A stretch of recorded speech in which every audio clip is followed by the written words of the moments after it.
West বেঙ্গলের রাজনীতিতে বড় পরিবর্তনের পর এবার সবাই একটাই প্রশ্ন করছে, লক্ষ্মীর ভাণ্ডার বন্ধ হবে নাকি? নতুন অন্নপূর্ণা ভাণ্ডার কবে থেকে চালু হবে?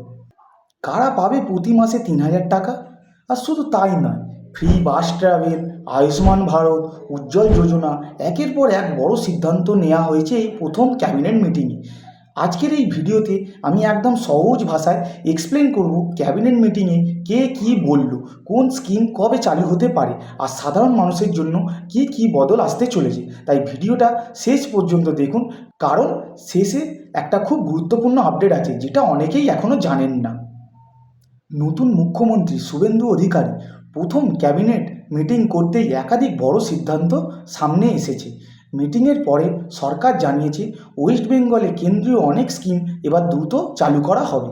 সেই সাথে বিজেপি নির্বাচনের আগে যেসব প্রতিশ্রুতি দিয়েছিল সেগুলোও ধাপে ধাপে ইমপ্লিমেন্ট করার কথা বলা হয়েছে। সবচেয়ে বেশি আলোচনা হয়েছে তিনটি বিষয় নিয়ে: এক, অন্নপূর্ণা ভাণ্ডার; দুই, লক্ষ্মী ভাণ্ডার; আর তিন, মহিলাদের জন্য ফ্রি বাস ট্রাভেল। আর এই কারণেই এখন পুরো বেঙ্গল জুড়ে এই মিটিং নিয়ে এত আলোচনা চলছে। সবচেয়ে বড় ঘোষণা হিসেবে উঠে এসেছে অন্নপূর্ণা ভাণ্ডার স্কিমের নাম। সরকারি সূত্র অনুযায়ী এই স্কিমের মাধ্যমে মহিলাদের প্রতি মাসে প্রায় 3,000 টাকা পর্যন্ত ফাইন্যান্সিয়াল সাপোর্ট দেওয়ার পরিকল্পনা করা হচ্ছে। যদিও এখনও অফিসিয়াল গাইডলাইন পুরো প্রকাশ হয়নি, তবুও বলা হচ্ছে খুব দ্রুত এই স্কিম লঞ্চ করার প্রস্তুতি চলছে। অনেকে বলছেন জুন মাস থেকেই শুরু হতে পারে। এই টাকা সরাসরি ব্যাঙ্ক অ্যাকাউন্টে ডিবিটি মাধ্যমে পাঠানো হতে পারে। এখন প্রশ্ন হলো, কারা এই টাকা পাবে? যদিও সরকার ফাইনাল এলিজিবিলিটি ক্রাইটেরিয়া প্রকাশ করেননি, তবে Aadhaar card, bank account verification, income criteria এসব লাগতে পারে বলে আলোচনা চলছে। ওয়েস্ট বেঙ্গলের এলিজেবল মহিলারাই এই সুবিধা পাবেন বলে জানা যাচ্ছে। তাই যারা ভাবছেন এখনই ফর্ম ফিল আপ শুরু হয়েছে কি না, এখনও অফিসিয়াল অ্যাপ্লিকেশান শুরু হয়নি, কিন্তু যারা আগে থেকে লক্ষ্মী ভাণ্ডারে টাকা পাতেন সেই অ্যাকাউন্টেই অন্নপূর্ণা ভাণ্ডার স্কিমটির নাম চেঞ্জ হয়ে সেই অ্যাকাউন্টেই তারা টাকা পাবে। আরেকটি গুরুত্বপূর্ণ আপডেট এক্ষেত্রে বলা হচ্ছে, যাদের এসআইআরে যেসব মানুষের নাম কাটা হয়েছে তাদেরকে আপাতত এই স্কিম থেকে বাদ রাখা হবে, কিন্তু তারাও তো দেশের জনগণ আর বৈধ নাগরিক। আমি আশা করি এই বিষয়ে সরকার কোনো গুরুত্বপূর্ণ পদক্ষেপ নেবে। এইবার আসি সবচেয়ে ভাইরাল প্রশ্ন, লক্ষ্মীর ভাণ্ডার কি বন্ধ হয়ে যাবে? এই বিষয়টা নিয়ে সোশ্যাল মিডিয়ায় প্রচুর কনফিউশন ছড়িয়ে আছে, কিন্তু ক্যাবিনেট মিটিংয়ের পরে সিএম আমাদের মুখ্যমন্ত্রী স্পষ্টভাবে বলেছেন পুরনো ওয়েলফেয়ার স্কিম বন্ধ করা হবে না। মানে আপাতত লক্ষ্মী ভাণ্ডার চালু থাকছে বলেই জানানো হয়েছে, তবে ভবিষ্যতে এটা অন্নপূর্ণা ভাণ্ডারের সাথে মার্জ হবে নাকি আলাদা থাকবে সেটা এখনও অফিসিয়ালি ক্লিয়ার নয়।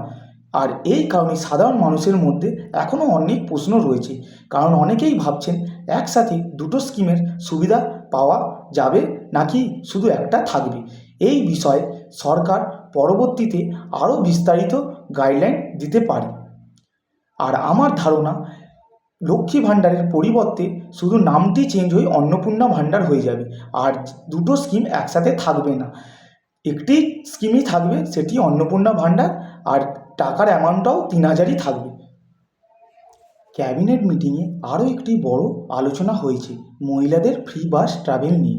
সরকারি বাসে মহিলাদের বিনামূল্যে যাতায়াতের পরিকল্পনা নেওয়া হচ্ছে বলে জানা গেছে।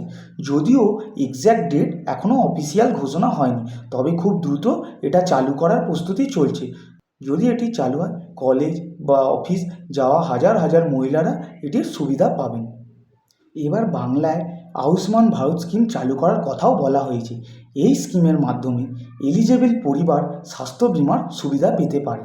অনেক দিন ধরে এই বিষয়টা নিয়ে আলোচনা ছিল, এবার ক্যাবিনেট মিটিংয়ে এরপরে সেটা আরও জোরালো হয়েছে। এছাড়াও সরকার জানিয়েছে কেন্দ্রের আরও বিভিন্ন স্কিম দ্রুত চালু করা হবে, যেমন উজ্জ্বল যোজনা, পিএম বিশ্বকর্মা, বেটি বাঁচাও বেটি পড়াও, পিএম ফসল বীমা যোজনা।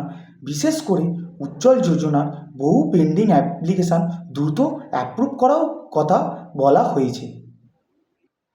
তাহলে সব মিলিয়ে এখন সবচেয়ে বড় প্রশ্ন, লক্ষ্মী ভাণ্ডার থাকবে নাকি অন্নপূর্ণা ভাণ্ডারে কনভার্ট হবে? সত্যিই কি 3,000 টাকা পাওয়া যাবে? আর ফ্রি বাস ট্রাভেল কবে থেকে শুরু হবে? এই সব প্রশ্নের ফাইনাল অ্যান্সার পাওয়া যাবে অফিসিয়াল নোটিফিকেশান আসার পরে। তবে ক্যাবিনেট মিটিংয়ের পরে এটা পরিষ্কার, ওয়েস্ট বেঙ্গলে একাধিক বড় পরিবর্তনের প্রস্তুতি শুরু হয়েছে। এই বিষয়ে আপনাদের মতামত কী? কমেন্টে অবশ্যই জানান। ভিডিওটা ইনফরমেটিভ মনে হলে একটা লাইক করে দিন। আর এমন ওয়েস্ট বেঙ্গলের সমস্ত আপডেট সবার আগে পেতে চ্যানেলটা সাবস্ক্রাইব করে পাশে বেল আইকনটা প্রেস করে রাখুন। ধন্যবাদ।